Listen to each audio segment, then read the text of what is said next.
In this lecture, I want to take somebody new to Moho through the process of using it to create an illustration, and I'm going to do it in under 10 minutes. The first thing that you do is you start Moho.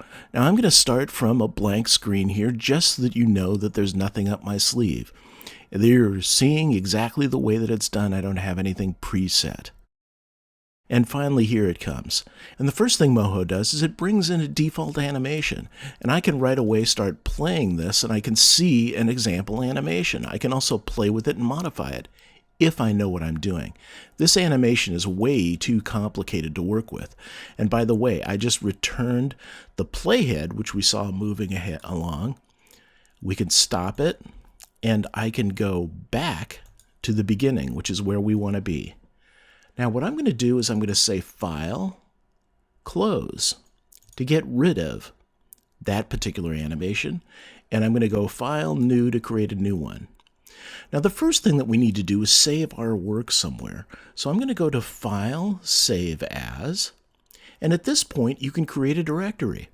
I would recommend going to Documents and using New Folder to create a new folder called Moho Class.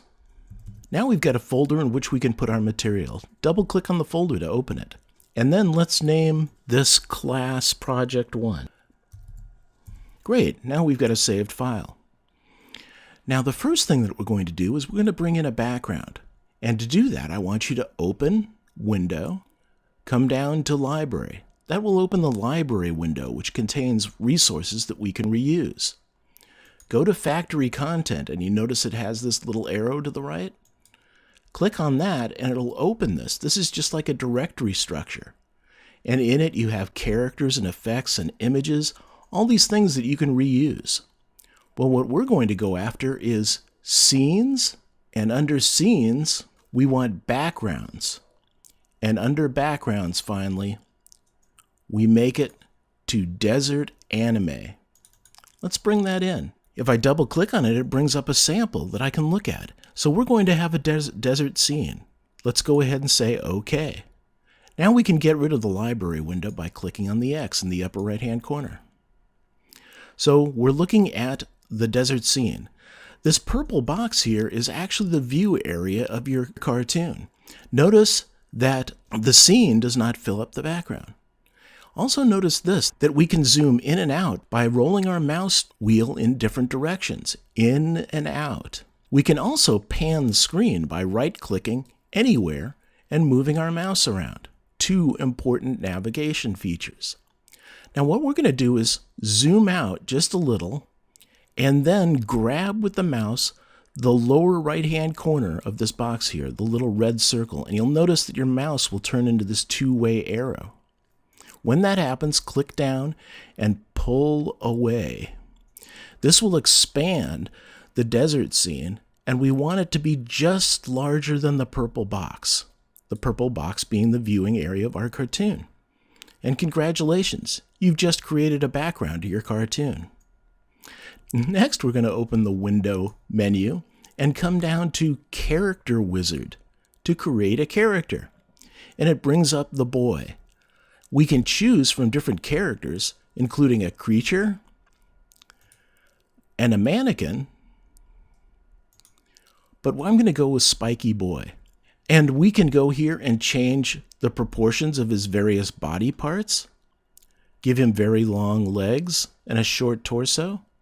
We can change the length of his arms and his shoulders and how wide he is. Try completely configuring this character to be you. Then you can go to the face and modify all of these things, the colors of things, and so on. You can even go to movement and change the way that he walks. The walk action is something that we're going to use to animate. I can change the color of his clothing and the type. And here in style, I can even change the styles of his skin and so on to make him exactly me. I'm just going to accept the existing boy. Now what we want is to have him walk from left to right across the desert. So we're going to take a side scene. Notice this little scroller down the bottom will change in 1/4 circular increments the direction in which you're looking at this character. We want the side view here, the third notch over. And we also want to export only one view, so uncheck the box, Export All Views, and click OK. And you can see that our character has arrived in the scene. Congratulations! You just illustrated your first character. Now the problem is he's standing in the middle. We want to change that, but first we're going to check out a few things on the screen. Notice on the far right that we actually have things called layers. And if we move these layers up and down, we can change what's on top of other layers. So just notice that there are layers, and if sometimes you try to do something, you could be on the wrong layer. We want to be on the boy side layer. And notice the timeline here. We can set up an animation on frame 0.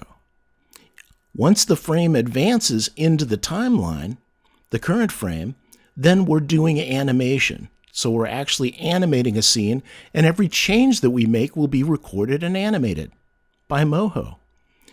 On frame 0, we can modify things. So make sure you're on frame 0 on the timeline and that the boy is selected in the layers.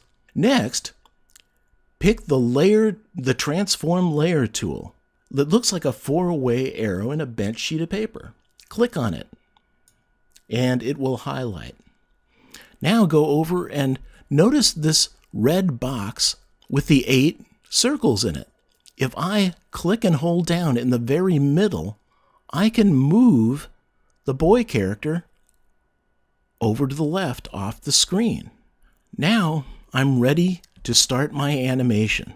What I'm going to do is have him walk, and to do that I can quickly assign an action. If I go to Window and select Actions, the action window will open either in the middle of the screen or docked, as this one does. We want to move the current frame in the timeline to 1, click on Walk, and then select Insert Reference. That will insert a copy of the walk cycle, which is a repeating cycle. So now we can click Play, which is the arrow in the middle of the screen, and we walk in place. We want the character to walk across the screen. So click the square to stop the replay, and then click the arrow pointing at the block to move all the way over to the left and get back to frame 0. What we want to do is to decide how long it's going to take for him to walk across the screen. So we have him starting on the left, and as we move the frame forward, just by grabbing the triangle at the top of the gold line and dragging it across the timeline, we can set where the next action is going to occur. And let's set it to 120. That's what fits on my screen. Now, if you notice, there's 30 frames per second in my setup. So that means that it's 4 seconds that we're going to record. That's how long it's going to take him to walk across the desert.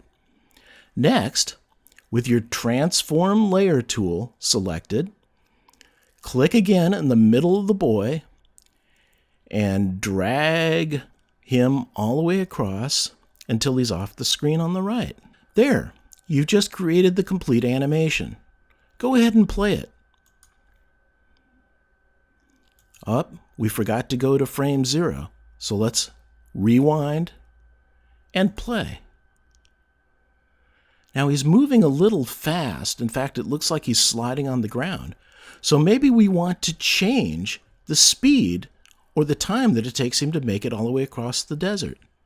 Now notice the little scroller down here at the very bottom of the screen scrolls the timeline left and right. Here's what's known as a keyframe at 120. We created that by setting the boy's ending position. What we're going to do is scroll until the keyframe is on the very left of the screen.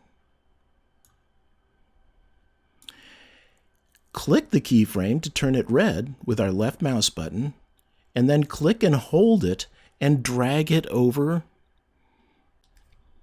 Let's go, if we hit the end of the screen, notice that it scrolls. Let's go to 10 seconds. Now it's going to take him 10 seconds to traverse the desert. Let's hit the rewind button and then play again. That's a little more reasonable, and he's trudging. He wouldn't be moving that fast. And it repeats. Let's hit stop. Congratulations, you just created your first animated cartoon in Moho. Now the next step that we'll do is go up to File and say Save, so that we can update our saved Class Project 1. Then we'll say File and go all the way down to Export Animation. On the Export Animation page, we'll see that we have Start Frame 1, and we put in the end frame of 300 if it's not there. We can choose between an MP4 file or an AVI. We can even create an animated GIF. And leave all of these render options alone. Notice we're exporting to the same directory that our class project was in. It's just going to be called .mp4 instead of .moho. So we click OK. Now this is actually the longest part of the entire process. It's going to take upwards of 2 or 3 minutes, maybe even as much as 5, to render this short scene. So I'll speed this up. When finished, Moho will play the finished product for you. And there you have it. If we go to File Explorer and to our directory, Moho Class, we can see that we have a new MP4 along with our class project, Moho. If you wanted to extend this simple project, you could try